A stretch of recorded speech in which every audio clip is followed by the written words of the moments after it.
Leviticus chapter 27. Laws about vows, verse 1.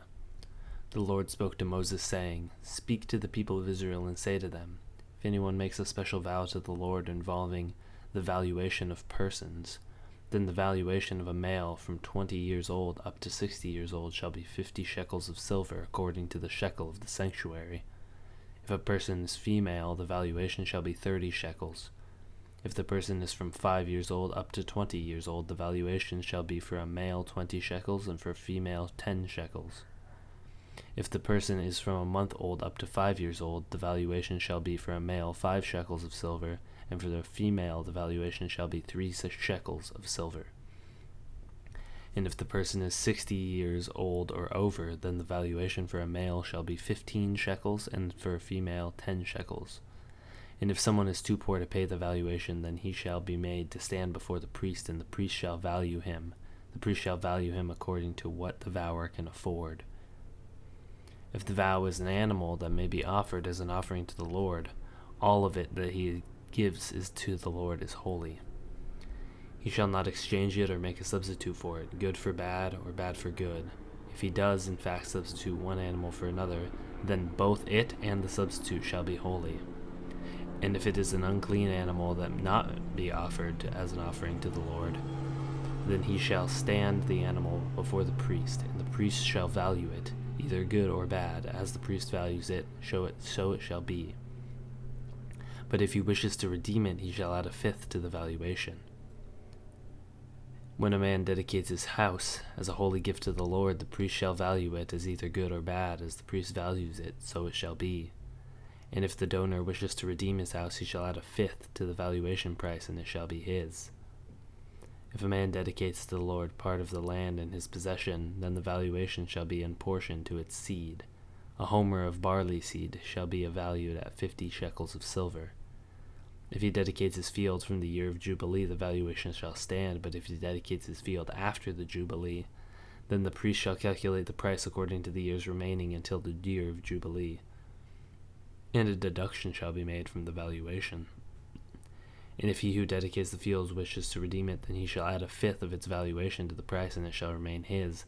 But if he does not wish to redeem the field, or if he has sold the field to another man, it shall not be redeemed any more. But the field, when it is released in the Jubilee, shall be a holy gift to the Lord, like the field that had been devoted. The priest shall be in possession of it. If he dedicates to the Lord a field that he has bought, which is not part of his possession, then the priest shall calculate the amount of the valuation for it up to the year of Jubilee, and the man shall give the valuation on that day as a holy gift to the Lord. In the year of Jubilee the field shall return to him from whom it was bought, to whom the land belongs as possession. Every valuation shall be according to the shekel of the sanctuary. 20 gerahs shall make a shekel. But a firstborn of animals, which is the firstborn, belongs to the Lord, no man may dedicate, whether ox or sheep, it is the Lord's.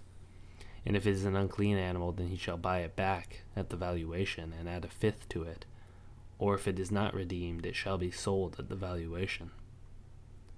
But no devoted thing that a man devotes to the Lord of anything that he has, whether man or beast or his inherited field, shall be sold or redeemed. Every devoted thing is most holy to the Lord.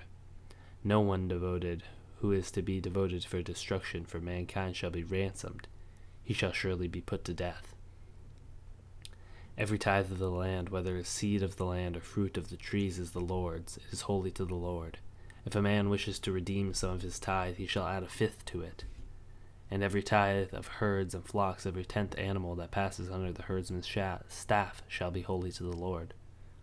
One shall not differentiate between good or bad, neither shall he make a substitute for it. But if he does substitute for it, then both it and the substitute shall be holy, and shall not be redeemed. These are the commandments that the Lord commanded Moses for the people of Israel on Mount Sinai.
you.